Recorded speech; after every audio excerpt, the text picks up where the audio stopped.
ನಮಸ್ಕಾರ ಸ್ನೇಹಿತರೆ. ನಿಮ್ಮ ತಂದೆ ಮಾಡಿದ ಸಾಲಕ್ಕೆ ನೀವು ಹೊಣೆನಾ? ನೀವು ಜವಾಬ್ದಾರಿ ತಗೋಬೇಕಾ ನಿಮ್ಮ ತಂದೆ ಮಾಡಿದ ಸಾಲಕ್ಕೆ?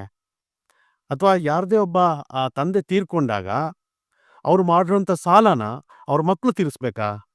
ಈ ಸಾಲ ವಸೂಲಿತಿ ಮಾಡ್ಲಿಕ್ಕೋಸ್ಕರ ಈ ಬ್ಯಾಂಕ್‌ನವರು ಅಥವಾ ಲೇವಾದೇವಿ ಮಾಡಿರೋರು ನಿಮ್ಮ ಪಿತ್ರಾರ್ಜಿತ ಆಸ್ತಿಯನ್ನ ಜಪ್ತಿ ಮಾಡ್ಬೋದಾ? ಮತ್ತೆ ಒಬ್ಬ ಮಗ ಅಥವಾ ಮಗಳಾಗಿ ನಿಮಗೆ ತಂದೆಯ ಆಸ್ತಿಯಲ್ಲಿ ಹಕ್ಕಿರೋ ಹಾಗೆ ಅವ್ರ ಸಾಲದಲ್ಲೂ ಪಾಲಿದ್ಯಾ? ಕಾನೂನು ಈ ಬಗ್ಗೆ ಏನ್ ಹೇಳುತ್ತೆ? ಇವತ್ತಿನ ವಿಡಿಯೋದಲ್ಲಿ ಈ ಎಲ್ಲಾ ಇನ್ಫಾರ್ಮೇಷನ್ ನಾನು ಕೊಡ್ತಾ ಇದ್ದೀನಿ ನಿಮಗೆ. ಈ ವಿಡಿಯೋನ ಕೊನೆ ತನಕ ನೋಡಿ, ನಿಮಗೆ ಸಾಲಿಡ್ ಲೀಗಲ್ ಇನ್ಫಾರ್ಮೇಷನ್ ಸಿಕ್ಕುತ್ತೆ. ನೋಡಿ, ನಮ್ಮ ಕಾನೂನು ಮತ್ತೆ ಸಿದ್ಧಾಂತ ಅಂದ್ರೆ ಡಾಕ್ಟ್ರಿನ್, ಲೀಗಲ್ ಡಾಕ್ಟ್ರಿನ್ ಏನ್ ಹೇಳುತ್ತೆ ಅನ್ನೋದನ್ನ ಫಸ್ಟ್ ನೋಡೋಣ.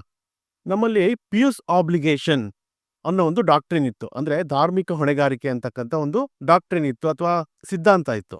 ಹಿಂದೂ ಕಾನೂನಿನ ಹಳೆ ಸಂಪ್ರದಾಯದ ಪ್ರಕಾರ ತಂದೆ ಮಾಡಿರುವಂತ ಸಾಲನ ತೀರ್ಸೋದು ಮಕ್ಕಳ ಧಾರ್ಮಿಕ ಕರ್ತವ್ಯ ಅಂತೇಳಿ ಕನ್ಸಿಡರ್ ಮಾಡ್ತಾ ಇದ್ರು ಈ ಮುಂಚೆ.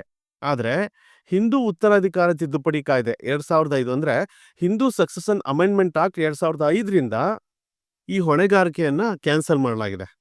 ಇವಾಗಿರುವಂತ ಕಾನೂನಿನ ಪ್ರಕಾರ ತಂದೆ ಸಾಲಕ್ಕೂ ಮತ್ತೆ ಮಕ್ಕಳ ವೈಯಕ್ತಿಕ ಸಂಪಾದನೆಗೂ ಯಾವುದೇ ಸಂಬಂಧ ಇರೋದಿಲ್ಲ. ತಂದೆ ಸಾಲನ ಮಕ್ಕಳು ಸ್ವಂತ ದುಡಿದ್ಬಿಟ್ಟು ತೀರಿಸುವಂತ ಅವಶ್ಯಕತೆ ಇರೋದಿಲ್ಲ ಈಗ. ನೋಡಿ, ಈ ವಿಷಯಕ್ಕೆ ಸಂಬಂಧಪಟ್ಟಂಗೆ 3 ಇಂಪಾರ್ಟೆಂಟ್ ಪಾಯಿಂಟ್ಸ್ ಇದೆ. ಒಂದು, ವೈಯಕ್ತಿಕ ಜವಾಬ್ದಾರಿ. ಒಬ್ಬ ವ್ಯಕ್ತಿ ಮಾಡಿದ ಸಾಲವನ್ನ ತೀರಿಸೋದು ಆತನ ಹೊಣೆಗಾರಿಕೆ ಆಗಿರುತ್ತೆ. ಅವ್ನು ಮಾಡಿರೋ ಸಾಲಕ್ಕೋಸ್ಕರ ಮಕ್ಕಳ ವೈಯಕ್ತಿಕ ಅಂದ್ರೆ ಪರ್ಸನಲ್ ಆಗಿ ಅರ್ನ್ ಮಾಡಿರೋದು ಮತ್ತೆ ಪರ್ಸನಲ್ ಆಗಿ ಮಾಡಿರೋಂಥ ಆಸ್ತಿಯನ್ನ ಜಪ್ತಿ ಮಾಡಲಿಕ್ಕೆ ಯಾರಿಂದನೂ ಸಾಧ್ಯ ಇಲ್ಲ. ಇದು ನಮ್ಮ ಕಾನೂನು ಹೇಳ್ತಿರೋಂಥದ್ದು ಇವತ್ತು.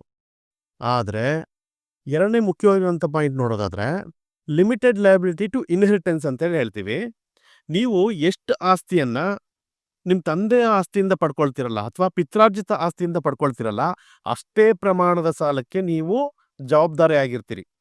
ಎಕ್ಸಾಂಪಲ್ಗೆ, ನಿಮ್ಮ ತಂದೆಯಿಂದ ನಿಮಗೆ ಒಂದು 10 ಲಕ್ಷ ರೂಪಾಯಿ ಮೌಲ್ಯದ ಆಸ್ತಿ ಸಿಕ್ಕಿರುತ್ತೆ ಅಂತ ತಿಳ್ಕೊಳ್ಳಿ. ಆದ್ರೆ ಅವರು 15 ಲಕ್ಷ ರೂಪಾಯಿದು ಸಾಲ ಮಾಡಿರ್ತಾರೆ ಅನ್ಕೊಳ್ಳಿ. ನೀವು ಬರೀ 10 ಲಕ್ಷ ರೂಪಾಯಿ ಮಾತ್ರ ಸಾಲ ತೀರಿಸ್ಬೇಕು.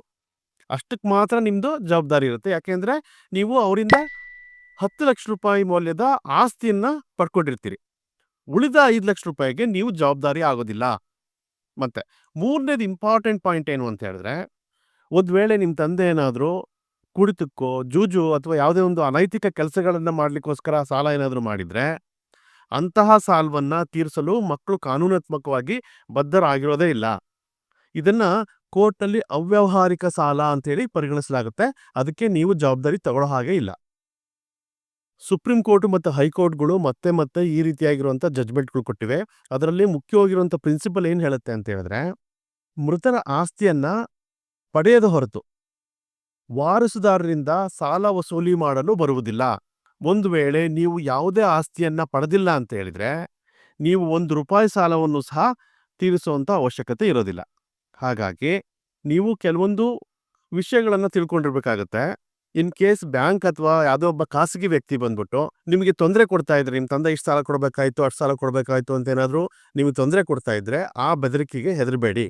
ಸಾಲಗಾರರು ನಿಮ್ಮ ಮನೆಗೆ ಬಂದ್ಬಿಟ್ಟು ಗಲಾಟೆ ಮಾಡೋ ಹಾಗಿಲ್ಲ. ಮತ್ತೆ ಸಾಲದ ಏನಾದರೂ ಒಂದು ಒಪ್ಪಂದ ಅಂದ್ರೆ ಅಗ್ರಿಮೆಂಟ್ ಏನಾದ್ರು ಇತ್ತು ಅಂತ ಹೇಳಿದ್ರೆ, ನಿಮ್ಮ ತಂದೆ ಸಾಲ ಪಡ್ಕೋಬೇಕಾದ್ರೆ ನೀವೇನಾದರೂ ಗ್ಯಾರಂಟಿ ಆಗಿದ್ರೆ, ಜಾಮೀನ್ದಾರರಾಗಿದ್ರೆ, ಆಗ ಮಾತ್ರ ನೀವು ಪೂರ್ಣ ಸಾಲಕ್ಕೆ ಹೊಣೆಗಾರಿಕೆಯನ್ನು ಹೊತ್ಕೋಬೇಕಾಗತ್ತೆ. ಇಲ್ದಿದ್ರೆ ಇಲ್ಲ. ಗ್ಯಾರಂಟಿ ಆಗಿದ್ರೆ ನಿಮ್ಮ ತಂದೆನೇ ಅಂತಲ್ಲ, ಯಾವುದೇ ವ್ಯಕ್ತಿಗೆ ನೀವು ಗ್ಯಾರಂಟಿ ಆಗಿದ್ರೆ ಆ ಸಾಲದ ಹೊಣೆನ ನೀವು ಹೊರಬೇಕಾಗುತ್ತೆ ಅವ್ನು ತೀರಿಸ್ತಾ ಇದ್ರೆ. ಅದು ಜನರಿಕ್ ರೂಲು, ಇಲ್ಲೂ ಸಹ ಅಪ್ಲೈ ಆಗುತ್ತೆ. ಆಯ್ತಾ? ಇದಲ್ದಲೇನೆ ಬರೀ ನಿಮ್ಮ ತಂದೆ ಮತ್ತು ಮಗ ಅಥವಾ ತಂದೆ ಮತ್ತು ಮಗಳ ಒಂದು ಸಂಬಂಧನ ಇಟ್ಕೊಂಡು ನಿಮಗೆ ದುಡ್ಡು ಕೊಟ್ಟವ್ರು ಬಂದ್ಬಿಟ್ಟು ಟಾರ್ಚರ್ ಮಾಡ್ತಾ ಇದ್ರೆ ಕಾನೂನು ನಿಮ್ಮ ಕಡೆಗಿರುತ್ತೆ. ನೀವು ಮತ್ತೆ ನಿಮ್ಮ ತಂದೆಯಿಂದ ಯಾವುದೇ ಒಂದು ಆಸ್ತಿನ ತಗೊಂಡಲೇ ಇದ್ರೆ ನೀವು ಅದನ್ನ ತೀರಿಸುವಂತ ಅವಶ್ಯಕತೆ ಇರೋದಿಲ್ಲ. ಈ ರೀತಿ ಯಾರಾದರೂ ನಿಮಗೆ ಟಾರ್ಚರ್ ಕೊಡ್ತಾ ಇದ್ರೆ ನೀವು ಲೀಗಲ್ ನೋಟಿಸ್ ಕೊಡೋದ್ರ ಮೂಲಕ ನಿಮ್ಮ ಸ್ಟ್ಯಾಂಡ್ ಅನ್ನ ಅವರಿಗೆ ತಿಳಿಸಬಹುದು. ಹಾಗಾಗಿ ನಿಮ್ಮ ನಿಯರ್ ಬೈ ಒಬ್ಬ ಅಡ್ವೊಕೇಟ್ ಅನ್ನ ಕನ್ಸಲ್ಟ್ ಮಾಡಿಕೊಂಡು ಒಂದು ಲೀಗಲ್ ನೋಟಿಸ್ ನ ಕಳಿಸಿ ಅವರಿಗೆ, ಈ ರೀತಿ ನಿಮಗೆ ತೊಂದರೆ ಆಗ್ತಾ ಇದ್ರೆ.